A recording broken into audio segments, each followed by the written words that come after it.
देखिए हर खबर यहीं पर। सब्सक्राइब कीजिए TV9 भारतवर्ष।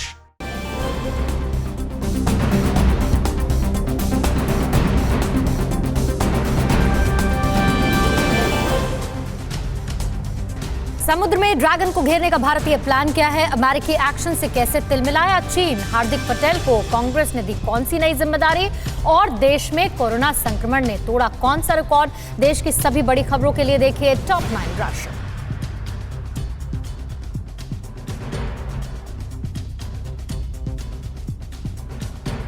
लद्दाख के पहाड़ों पर उलझे चीन को समुद्र में भी घेरने की तैयारी की जा रही है।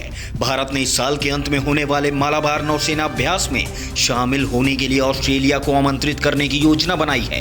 अब तक इस युद्धाभ्यास में भारतीय नौसेना के साथ अमेरिका और जापान की नौसेनाएं भी हिस्सा लेती रही हैं। अमेरिका की एक्शन लेने की धमकी से चीन तिलमिला गया है। चीन ने कहा है कि दोनों देशों के संबंधों को नुकसान पहुंचाना सही नहीं होगा। चीन ने कहा है कि अमेरिका अपने युवाओं को टिकटॉक के इस्तेमाल से रोके या द्विपक्षीय व्यापारिक संबंधों को कम करे। चीन से अलग करना अमेरिका लोगों के हितों में नहीं है। चीन ने अमेरिका में पढ़ रहे अपने छात्रों के साथ दुश्मनों जैसा व्यवहार करने पर भी ऐतराज जताया है। देश में 24 घंटे से मिलने वाले कोरोना के नए मामलों ने अब तक के सारे रिकॉर्ड तोड़ दिए हैं। कल 24 घंटे में कोरोना के 27,754 नए केस सामने आए, जबकि 543 लोगों की मौत हो गई। कोरोना संक्रमितों की संख्या 8,50,000 से ज्यादा हो गई है। राहत की बात यह है कि 5,36,000 से ज्यादा लोग ठीक हो चुके हैं। देश में अब तक 22,687 लोगों की मौत हो चुकी है।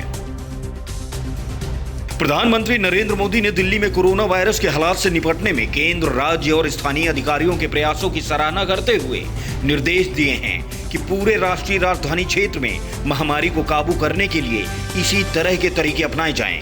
पीएमओ के एक बयान के मुताबिक पीएम मोदी ने देश के विभिन्न हिस्सों में कोरोना वायरस की स्थिति और विभिन्न राज्यों की तैयारियों की समीक्षा के लिए बुलाई गई एक बैठक में यह टिप्पणी की। शिवराज सरकार के मंत्रियों के विभागों का बंटवारा आज किया जाएगा। मध्य प्रदेश के मुख्यमंत्री शिवराज सिंह चौहान कल ग्वालियर में कोरोना संबंधी मामलों की समीक्षा के बाद मीडिया के सवालों के जवाब दे रहे थे। मुख्यमंत्री ने अपने मंत्रिमंडल में 2 जुलाई को 28 मंत्रियों को शामिल किया था, लेकिन उनके बीच विभागों का बंटवारा नहीं हो पाया है। गुजरात में अपनी पकड़ मजबूत करने के लिए कांग्रेस ने नया दांव चला है और पाटीदार नेता हार्दिक पटेल को प्रदेश कांग्रेस कमेटी का कार्यकारी अध्यक्ष बनाया गया है। हार्दिक पटेल लोकसभा चुनाव 2019 से ऐन पहले कांग्रेस में आए थे और अब उन्हें पार्टी ने बड़ी जिम्मेदारी सौंपते हुए कार्यकारी अध्यक्ष नियुक्त किया है। कानपुर गोलीकांड की जांच के लिए अब एसआईटी का गठन किया गया है। बिगरू गांव में गैंगस्टर विकास दुबे और उसके साथियों ने 8 पुलिसकर्मियों की हत्या की थी। अपर मुख्य सचिव संजय भूसरेड्डी की अध्यक्षता वाली जांच टीम को इस महीने के अंत तक रिपोर्ट शासन को सौंपनी है। इस बीच ईडी ने विकास दुबे की काली कमाई की जांच भी शुरू कर दी है। केरल में 300 किलोग्राम सोने की तस्करी के मामले में आरोपी स्वप्ना सुरेश और संदीप नायर को गिरफ्तार कर लिया गया है। एनआईए ने इन दोनों को बेंगलुरु में गिरफ्तार किया। दोनों को आज ट्रांजिट रिमांड पर तिरुवनंतपुरम लाया जाएगा। इस मामले में नाम आने के बाद से ही दोनों फरार थे। आंध्र प्रदेश में विधानसभा स्पीकर के सामने वाईएसआर कांग्रेस के कार्यकर्ता आपस में भिड़ गए। मामूली विवाद को लेकर दोनों गुट आमने सामने आ गए और हाथापाई करने लगे।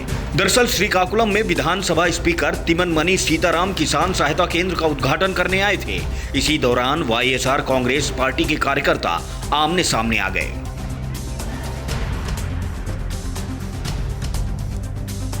न्यूज़ टॉप 9 रोज सुबह 7 बजे और शाम 7 बजे सिर्फ TV9 भारतवर्ष पर।